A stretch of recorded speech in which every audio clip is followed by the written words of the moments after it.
Beer ಬೆಲೆ ಹೆಚ್ಚದ ಹಿನ್ನೆಲೆ ಹೊಸ ದರ ಪ್ರಿಂಟ್ ಆಗಿಲ್ಲ. ರಾಜ್ಯ ಸರ್ಕಾರ ಮದ್ಯಪ್ರಿಯರಿಗೆ ಶಾಕ್ ಮೇಲೆ ಶಾಕ್ ನೀಡ್ತಾ ಇದೆ. ಜನವರಿ 20ರಿಂದ ಬಿಯರ್ ಬೆಲೆಯನ್ನ ಶೇಕಡಾ 20ರಷ್ಟು ಏರಿಕೆ ಮಾಡಿ ಹೊಸ ದರವನ್ನ ಜಾರಿಗೆ ತಂದು ಮದ್ಯಪ್ರಿಯರಿಗೆ ಶಾಕ್ ನೀಡಿತ್ತು. ಈಗ ಮತ್ತೊಂದು ಶಾಕ್ ಅಂದ್ರೆ ಬಾರ್, ವೈನ್ ಶಾಪ್, ಎಂಆರ್ಪಿ ಔಟ್ಲೆಟ್ಗಳಲ್ಲಿ ಬಿಯರ್ ಔಟ್ ಆಫ್ ಸ್ಟಾಕ್ ಆಗಿದೆ. ಹೌದು, ಬಿಯರ್ ಕುಡಿಯೋ ಮದ್ಯಪ್ರಿಯರಿಗೆ ಸರ್ಕಾರ ಶಾಕ್ ಮೇಲೆ ಶಾಕ್ ನೀಡ್ತಾ ಇದೆ. ಕಳೆದ ವಾರ ತಾನೇ ಬಿಯರ್ ಮೇಲಿನ ದರವನ್ನ ಹೆಚ್ಚಿಗೆ ಮಾಡಿ ಈಗ ಸಪ್ಲೈಯನ್ನ ಬಂದ್ ಮಾಡಿದೆ. ಕಳೆದ ಶನಿವಾರದ ಬಳಿಕ ಡಿಪೋಗಳಿಂದ ಯಾವುದೇ ಮದ್ಯದಂಗಡಿಗೆ ಬಿಯರ್ಗಳ ಸರಬರಾಜು ಆಗಿಲ್ಲ. ಹೊಸ ದರದ ಲೇಬಲ್ ಜೊತೆಗೆ ಬಿಯರ್ ಬಾಟಲ್ ಮೇಲೆ ಅದರಲ್ಲಿರೋ ಶುಗರ್ ಕಂಟೆಂಟ್ ಎಷ್ಟು ಅನ್ನೋದನ್ನ ನಮೂದಿಸಬೇಕಾಗಿದ್ದು, ಇದಕ್ಕಾಗಿ ಇನ್ನೂ ಕೆಲ ದಿನಗಳ ಕಾಲ ಬಿಯರ್ ಸಪ್ಲೈ ಆಗೋದು ಡೌಟ್ ಎನ್ನಲಾಗ್ತಿದೆ. ಇದರಿಂದ ಬಾರ್, ವೈನ್ ಸ್ಟೋರ್ಗಳಲ್ಲಿ ವ್ಯಾಪಾರ ಕುಸಿತಗೊಂಡಿದೆ ಅಂತ ಬಾರ್ ಮಾಲೀಕರ ಸಂಘದ ಅಧ್ಯಕ್ಷರು ಸರ್ಕಾರದ ವಿರುದ್ಧ ಆರೋಪ ಮಾಡಿದ್ರು. ಏನು ಕರ್ನಾಟಕದಲ್ಲಿ ಅಬಕಾರಿ ಇಲಾಖೆ ಬಿಯರ್ ಪರಿಷ್ಕರಣೆ ಮಾಡಿ 20/1/2025 ದಿನಾಂಕದಿಂದ ಹೊಸ ದರಕ್ಕೆ ನೋಟಿಫಿಕೇಷನ್ ಹೊರಡಿಸಿದೆ. ಆ ನೋಟಿಫಿಕೇಷನ್ ಆಗಿ ಇವತ್ತು ಕಾಲಿ 4-5 ದಿವಸ ಆಗ್ತಾಯಿದೆ. ಮತ್ತೆ ನಾಳೆ ಸೆಕೆಂಡ್ ಸ್ಯಾಟರ್ಡೆ ಮತ್ತು ಸಂಡೇ ಹೇಳಿ ಮುಂದಿನ ವಾರಕ್ಕೆ 1 ವಾರ ಆಗುತ್ತೆ. ಆದರೆ ಡಿಪೋಗಳಲ್ಲಿ ಮಾಲ್ ಕೊಡ್ತಾ ಇಲ್ಲ. ರಿಟೇಲ್ಗಳಲ್ಲಿ ಗ್ರಾಹಕರ ಬೇಸಿಗೆ ಇರೋದ್ರಿಂದ ಗ್ರಾಹಕರ ಡಿಮ್ಯಾಂಡ್ ಜಾಸ್ತಿ ಆಗಿದೆ. ಗ್ರಾಹಕರ ಡಿಮ್ಯಾಂಡ್ ಜಾಸ್ತಿಯಾಗಿ ಬೀರುಗಳೆಲ್ಲ ಖಾಲಿಯಾಗಿದೆ. ಅದಕ್ಕೆ ಸಂಬಂಧಪಟ್ಟ ಅಬಕಾರಿ ಇಲಾಖೆ ಅಧಿಕಾರಿಗಳು ಇತ್ತ ಗಮನ ಹರಿಸಿ ಫಸ್ಟು ಇದು ಸಮಸ್ಯೆ ಸಾಲ್ವ್ ಮಾಡಿಕೊಡ್ಬೇಕು. ಬಿಯರ್ ಸಿಗ್ತಾಯಿಲ್ಲ. ಮನಸ್ಸಿಗೆ ಬಂದು ಹಿಂಗಾಗಲೇ 120-25% ಸುಮಾರು 40% ಬಿಯರ್ ರೈಟ್ ದರ ಜಾಸ್ತಿ ಆಗ್ತಾಯಿದೆ. ಏದಕ್ಕೆ ಸರ್ಕಾರ ಇದು ಇಂಟ್ರೆಸ್ಟ್ ತೊಗೊಂಡಿದ್ದನ್ನು ಗೊತ್ತಾಗ್ತಾ ಇಲ್ಲ.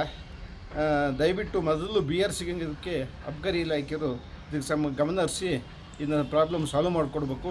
ನಮಗೆ ನಷ್ಟ ಆಗ್ತದೆ ಚಿಲ್ಲರೆ ಮದ್ಯದ ಅಂಗಡಿಗಳಿಗೆ ಅಂತ ಈ ಸಂದರ್ಭದಲ್ಲಿ ನಾನು ಹೇಳಲಿಕ್ಕೆ ಇಷ್ಟಪಡ್ತೀನಿ. ಇನ್ನು ಬಾರ್ ಮಾಲೀಕರಿಗೂ ನಷ್ಟ ಆಗ್ತಿದ್ದು ವ್ಯಾಪಾರದ ಮೇಲೆ ಪ್ರಭಾವ ಬೀರ್ತಾ ಇದೆ. ಹೊಸ ದರದ ಲೇಬಲ್ ಮುಂದಿನ ಸೋಮವಾರ ಅಥವಾ ಮಂಗಳವಾರ ಬರಲಿದ್ದು, ಅಲ್ಲಿಯವರೆಗೆ ಬಿಯರ್ ಸರಬರಾಜು ಮಾಡದಂತೆ ಅಬಕಾರಿ ಇಲಾಖೆ ಸೂಚಿಸಿದ್ದು, ಇನ್ನು 3-4 ದಿನ ಬಿಯರ್ ಸಿಗುವುದು ಬಹುತೇಕ ಡೌಟ್ ಎನಿಸಿದೆ. ಈ ಮೂಲಕ ಎಣ್ಣೆ ಅಂಗಡಿ ಮಾಲೀಕರ ವ್ಯಾಪಾರಕ್ಕೆ ಕೊಕ್ಕೆ ಬಿದ್ದಿದೆ. ಆದಷ್ಟು ಬೇಗ ಬಿಯರ್ ಪೂರೈಕೆ ಮಾಡಿ ಎನ್ನುವುದು ಅಂಗಡಿ ಮಾಲೀಕರ ಮಾತು. ಸ್ಟಾಕ್ ಯಾವುದು ಸಿಗ್ತಿಲ್ಲ, ಬಿಲ್ಲಿಂಗ್ ಆಗ್ತಿಲ್ಲ, ಡಿಪೋದಲ್ಲಿ ಸ್ಟಾಕ್ ಇಲ್ಲ, ಕಸ್ಟಮರ್ಗಳು ತುಂಬ ಪ್ರಾಬ್ಲಮ್ ಆಗ್ತೈತೆ. ಯಾವುದೋ ಥರದ ಏನು ಮಾಹಿತಿ ಏನು ಕೊಟ್ಟಿಲ್ಲ. ಹೊಸ ರೇಟ್ ಬಂದಿಲ್ಲ ಅಂದ್ಬಿಟ್ಟು ಬಿಲ್ಲಿಂಗ್ ಆಗ್ತಾಯಿಲ್ಲ. ಈ ರೀತಿ ವ್ಯಾಪಾರಕ್ಕೆ ಯಾವ ರೀತಿಯಾಗಿ ನಷ್ಟ ಆಗ್ತದೆ? ತುಂಬ ಪ್ರಾಬ್ಲಮ್ ಆಗಿದೆ. ಈಗ ನಮ್ಮ ಹತ್ರ ಸ್ಟಾಕ್ ಇರೋದ್ರಿಂದ ಕೊಡ್ತಾ ಇದ್ದೀವಿ. ಸ್ಟಾಕ್ ಮುಗ್ದಾದ್ರೆ ಇಲ್ಲ, ಖಾಲಿ ಆಗುತ್ತೆ. ಮೆಸ್ಜರು ಮತ್ತು ಟೂಬರ್ಗು ಈ ಎರಡು ಐಟಮ್ಸ್ ಮಾತ್ರ ರಾಯಲ್ ಚಾಲೆಂಜ್ ಬೀರ್ ಮಾತ್ರ ಇವತ್ತು ಬಂದಿರೋದು. ಆಲ್ಮೋಸ್ಟು ಇನ್ಯಾವ ಬೀರು ಸಿಗ್ತಾಯಿಲ್ಲ. ಆಲ್ಮೋಸ್ಟ್ ಇವಾಗ ಬೀರೂ ಬಿಡ್ತಾಯಿಲ್ಲ ಡಿಪೋದಿಂದ. ಬೀರ್ ವ್ಯಾಪಾರ ನಮ್ಗೆ ತುಂಬ ತೊಂದರೆ ಆಗೈತೆ. ಬೀರ್ ಸಿಗ್ತೇನೆ, ಕಸ್ಟಮರ್ ಬೀರ್ ಇಲ್ದೇನೆ ಬೀರ್ ಕುಡಿ ಕಸ್ಟಮರ್ ಬೀರೇ ಕುಡಿದು.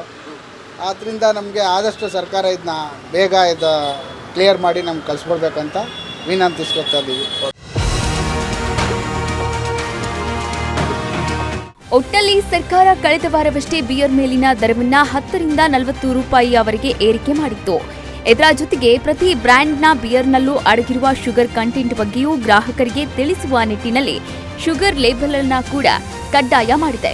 ಇದರಿಂದಾಗಿ ಡಿಪೋಗಳಲ್ಲಿಯೇ ಬಿಯರ್ ಪೆಟ್ಟಿಗೆಗಳು ಪೂರೈಕೆ